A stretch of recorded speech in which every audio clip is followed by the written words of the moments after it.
The message reached Prince William only minutes before the palace doors were due to close for the evening. Harry was not merely asking to return.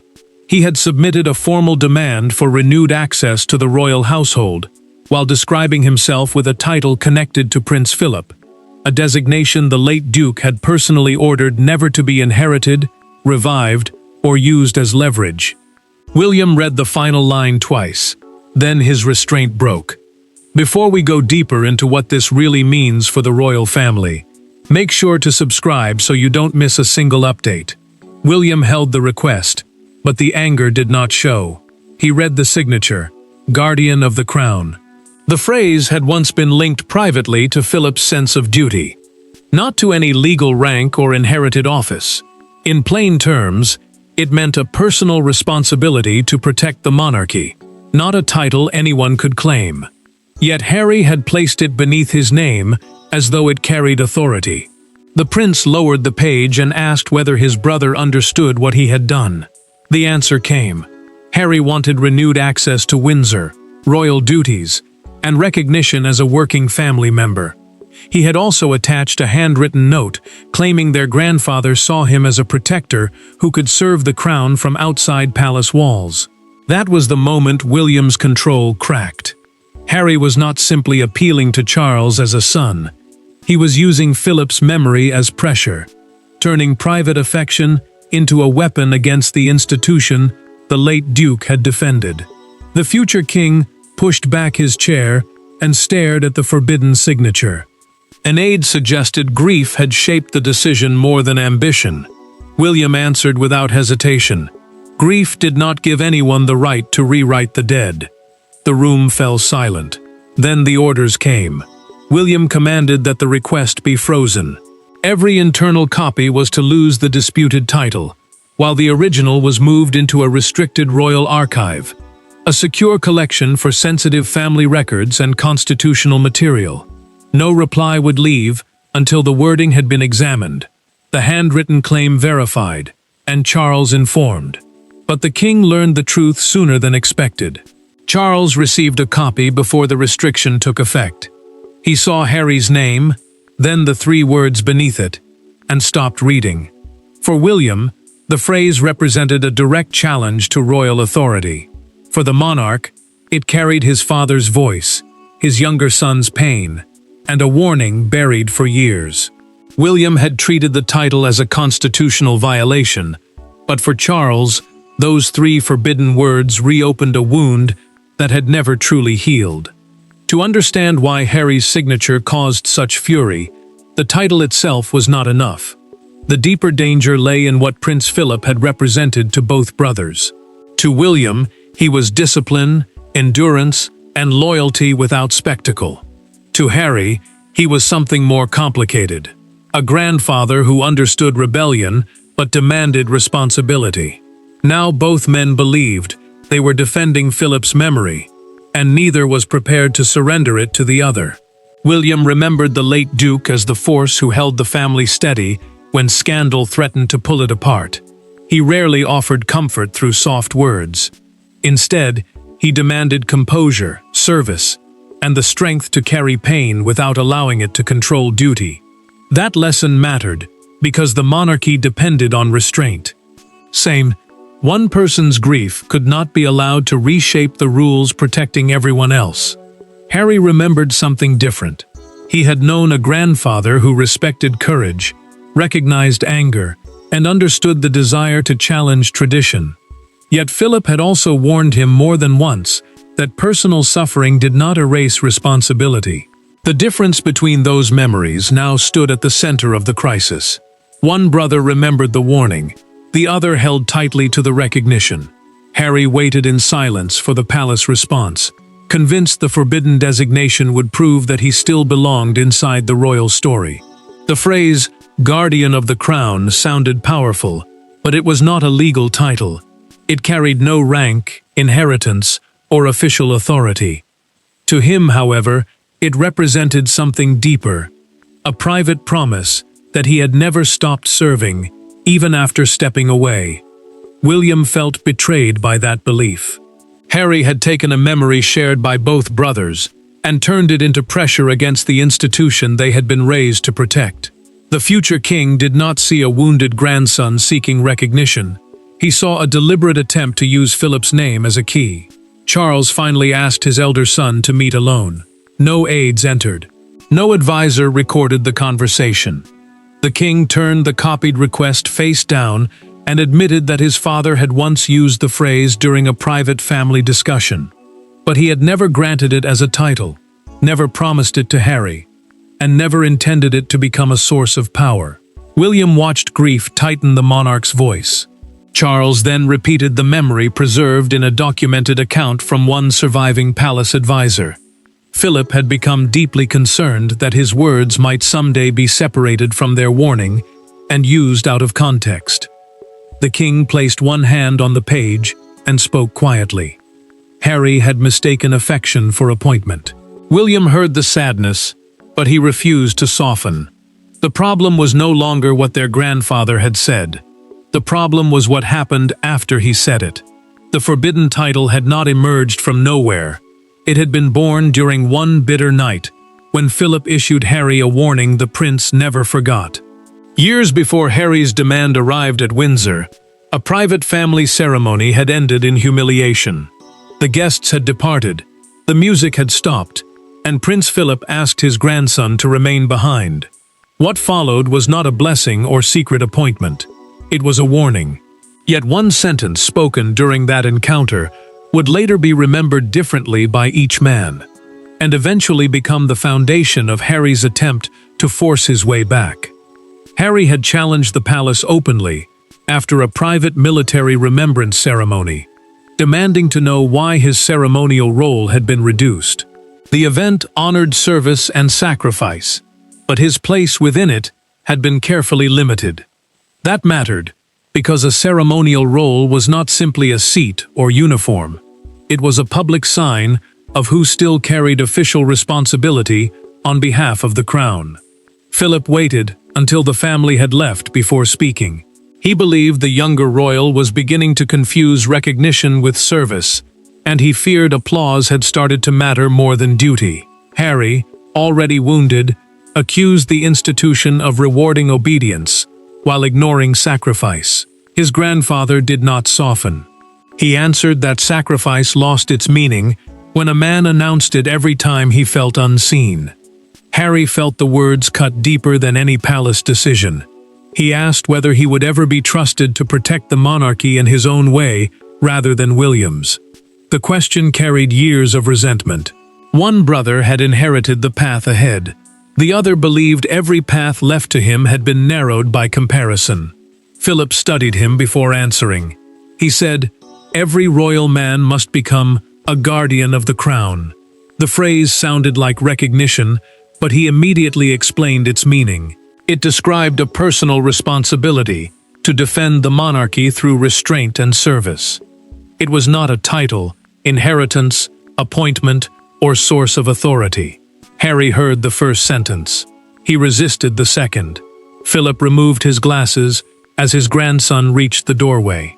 Then the late Duke gave the warning that would later define everything. Private affection must never be used as public permission. Harry paused. He did not turn around. He left carrying the words that made him feel chosen while burying the warning that denied him power. The room remained heavy after the door closed.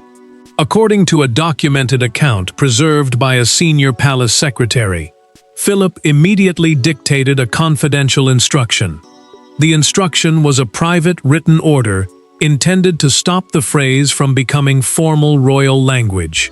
He feared it could one day be lifted from that conversation and used during a family dispute. That fear had now become reality. Harry had built his return on half a memory. William was about to confront him with the missing half. The past had finally returned to Windsor, and this time the two brothers would be forced to argue over Philip's legacy face to face. There were no secretaries, legal advisors, or palace courtiers between them when William entered the private chamber. Harry was already waiting. On the table lay the request, bearing Prince Philip's forbidden designation. Neither brother reached for it. The argument began quietly, with controlled voices and carefully chosen words. Then Harry claimed their grandfather had chosen him for a duty William could never understand, and the future king's restraint finally collapsed. William had agreed to the meeting for one reason. He wanted his brother to withdraw the title before the dispute became an official royal judgment. That mattered because a royal judgment was not a private family opinion. It was a formal decision made in the name of the crown, one that could close the door permanently. Harry refused to bend. He said he had not claimed a peerage, which meant a noble rank granted or inherited within the royal system. Guardian of the crown, he argued, was different. It was a moral duty Philip had entrusted to him personally, a responsibility that existed beyond palace approval. William heard only manipulation. He accused his brother of using their grandfather's memory as a key to reopen doors that had been closed because of Harry's own choices. The prince said affection had been turned into leverage, and grief into a challenge against the monarchy. Harry's anger rose. He answered that William had inherited the future, the authority, and the family's protection. He had inherited only the truths nobody else wanted spoken. The accusation landed hard, but the future king did not move. William reached for the confidential instruction. It was a private written order dictated after the remembrance ceremony, designed to prevent Philip's words from becoming a formal title. He slid it across the table. Harry refused to touch it. The prince read the crucial sentence aloud. Philip had forbidden the phrase from being claimed as an inheritance, appointment, or source of authority. The words were clear. There was no promise, no succession, no secret power. Harry stared at the page and accused palace officials of adding the warning because they feared the influence their grandfather wanted him to hold. For a moment, certainty replaced reason. He insisted the institution had rewritten the conversation to protect William. That was when restraint broke. William pulled the return request toward him, removed the duplicate signature page, and tore it in half. He told his brother the original would still be formally rejected. Then he delivered the sentence Harry had feared most. Philip was not appointing him. He was warning him. Harry's anger disappeared for one brief second. Shock took its place. But he still refused to withdraw the claim. The brothers had reached the point where words could no longer contain the damage, and only the king possessed the authority to end it. King Charles had spent years hoping that time might achieve what private conversations could not. He wanted reconciliation without surrender, compassion without humiliation, and a path that allowed Harry to return without weakening William. The forbidden title destroyed that fragile hope. Now the king faced a decision more painful than anger: whether to protect his younger son from permanent exclusion or protect the monarchy from a claim built upon Prince Philip's misused words. Charles alone could decide whether the request moved forward or died before reaching the wider royal household. That authority mattered because formal consideration would give Harry's claim a level of recognition it did not deserve. Even allowing the phrase to enter official discussion could make a private family memory look like a source of royal power. William made that danger clear. He warned that accepting any part of the submission would create a precedent, allowing private remarks to be turned into authority whenever someone felt wronged. The prince believed the line had to be drawn now. Anything softer would invite the same challenge again. Charles heard the argument, but he also heard a son asking to come home. The monarch was devastated that Harry had invoked Philip, because his father had despised emotional pressure and invented privilege. Yet the king feared William's fury could turn necessary discipline into permanent punishment. One son wanted protection, the other wanted finality. Camilla spoke carefully during a private consultation.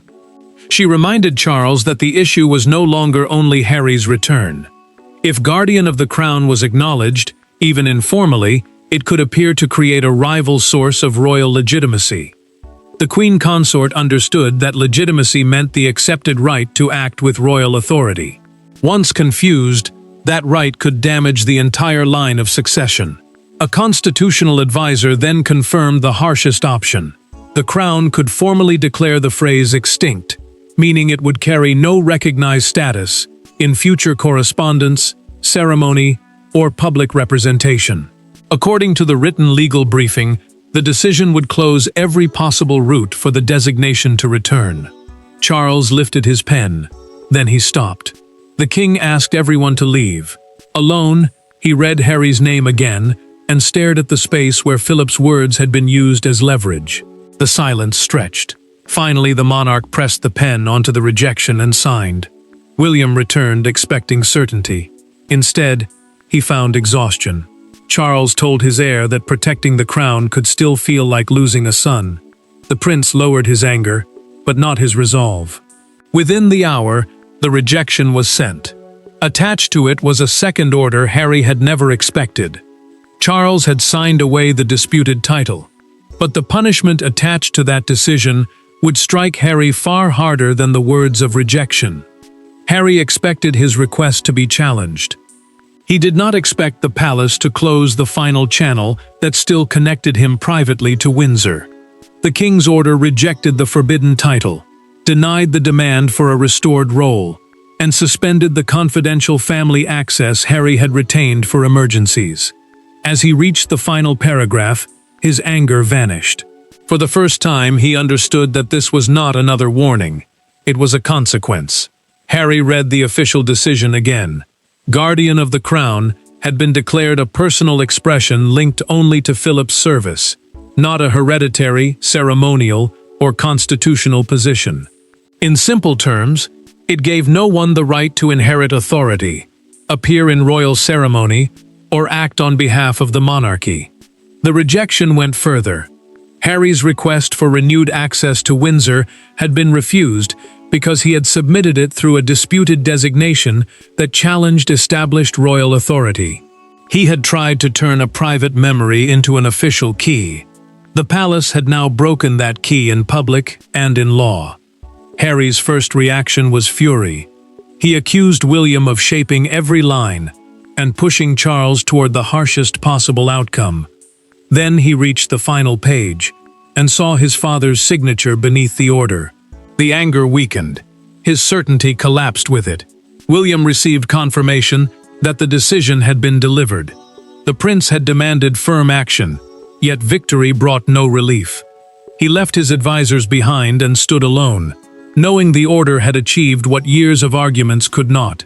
Harry had been stopped, but the pain driving him had not disappeared. Harry kept reading. The decision suspended his private Windsor contact office, a confidential route that had allowed urgent family messages to bypass normal palace procedure. From that moment forward, every approach would pass through formal channels, meaning staff, written records, and official approval would stand between him and the family. Then Harry found the separate note. Charles had written it by hand. The king said the door to family remained emotionally open, but the door to royal authority was now closed. The words did not reverse the punishment. They made it more painful. His father was not rejecting him as a son. He was refusing him as a royal figure. Harry finished reading and folded the note with trembling hands. He placed it apart from the official rejection instead of tearing it apart. That small decision revealed what anger could no longer hide. The message still mattered, because the father behind it still mattered. William learned that the note had been preserved. The future king understood the meaning immediately. His brother was wounded, but not finished. Harry then made one final request. He did not ask for another palace review. He asked to speak directly with Charles as his father. With titles, advisors, and official channels removed, father and son were left with nothing except the truth they had avoided for years. There was no royal desk between them, no uniform, no advisor waiting to record the outcome. Charles met Harry privately, not as sovereign and subject, but as father and son. Harry arrived prepared to defend Philip's words once more. Yet when he saw the exhaustion on the king's face, his rehearsed argument faltered. The meeting became something neither man expected. Not a negotiation over return, but a reckoning over what had been lost. Charles had agreed to the conversation only after his younger son accepted one condition: the royal decision would not be reversed, softened, or renegotiated. That mattered, because the rejection was no longer a family disagreement. It had become a formal act of the crown, meaning a decision made through the authority of the monarchy itself. Harry entered without William, Camilla, lawyers or courtiers present. For once, no institution stood between them. No aide could reshape a sentence. No advisor could turn emotion into policy. The silence forced both men to speak plainly. Harry admitted that using Philip's phrase had been his attempt to prove he still possessed a purpose within the family.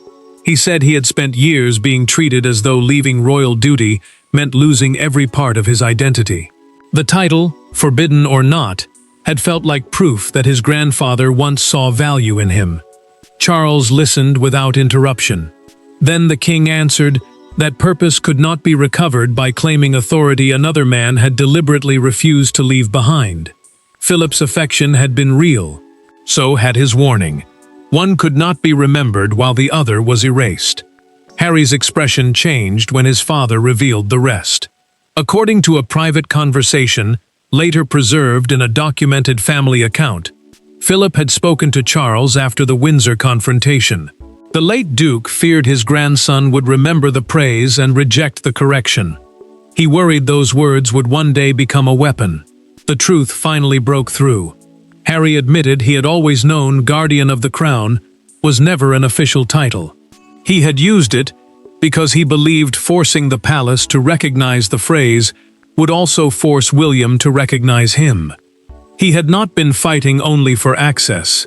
He had been fighting against the feeling that his brother no longer saw him as necessary. Charles reached across the table and turned the rejected request face down. He told his son that a brother could not be forced into trust through a borrowed name. Harry's anger gave way to sadness. He withdrew the claim verbally and promised never to use the designation again. His royal role remained lost. The decision stood, but the battle over Philip's legacy was over.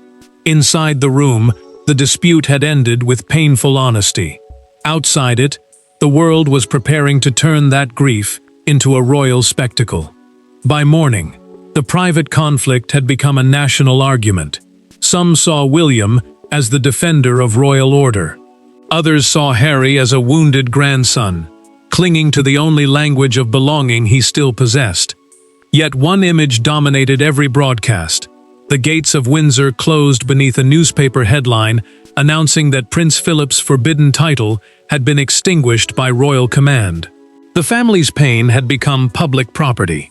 Palace communications confirmed that Guardian of the Crown held no legal or ceremonial status and would never be recognized in any royal capacity.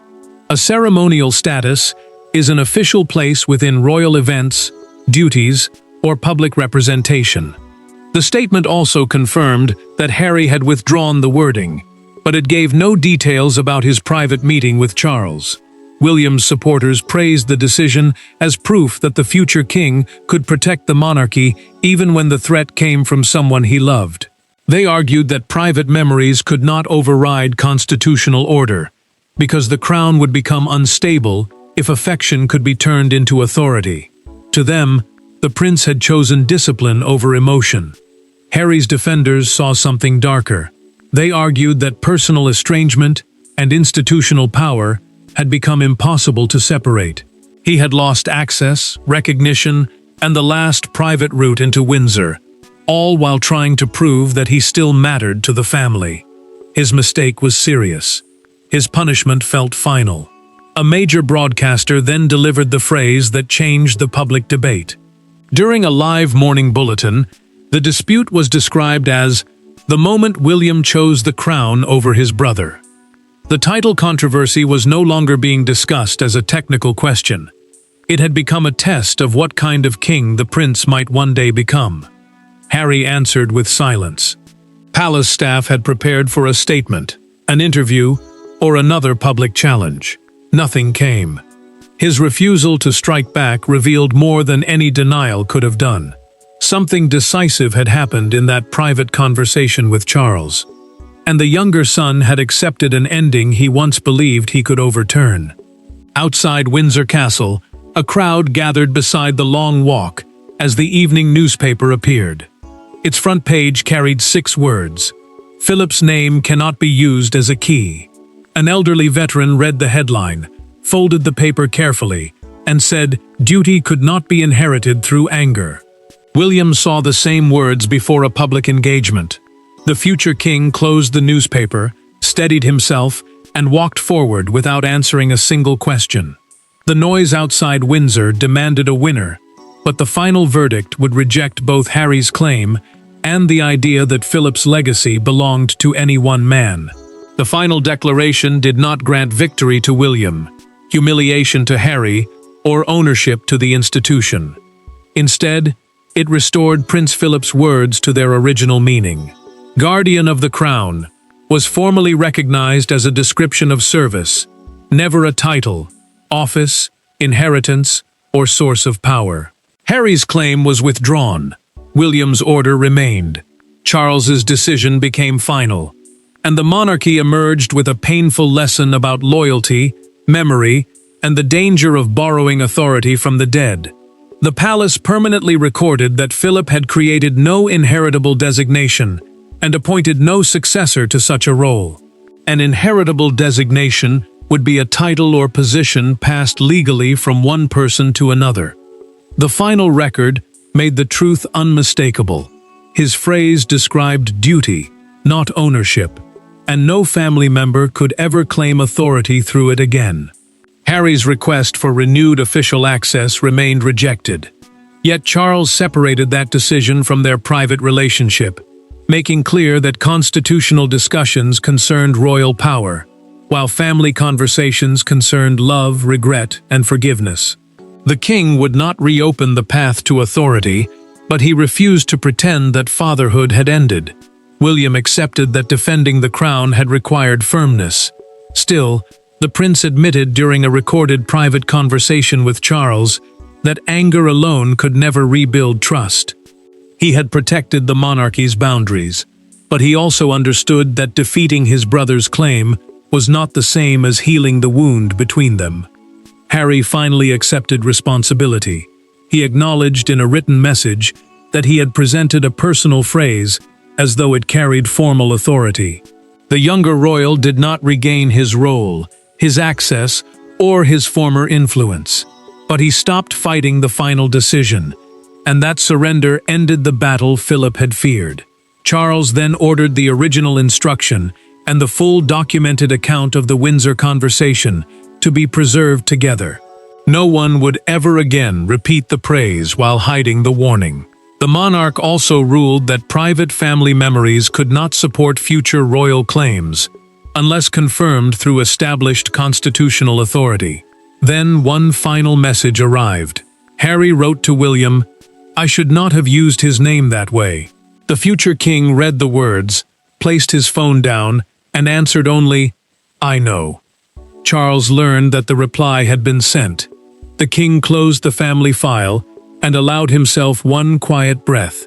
Reconciliation remained incomplete, but the conflict was over. Royal belonging could not be forced through pain, forbidden titles, or borrowed memory. William preserved the crown. Harry surrendered the false claim. Charles chose duty without denying love. Philip's legacy remained where he intended it to remain, not in a title, but in service. There was no hidden claim left unresolved. Harry withdrew, William stood firm, Charles delivered the final judgment, and Philip's name could never again be used as a weapon against the crown. Thanks for watching. Please don't forget to like and subscribe, and we will see you in next one.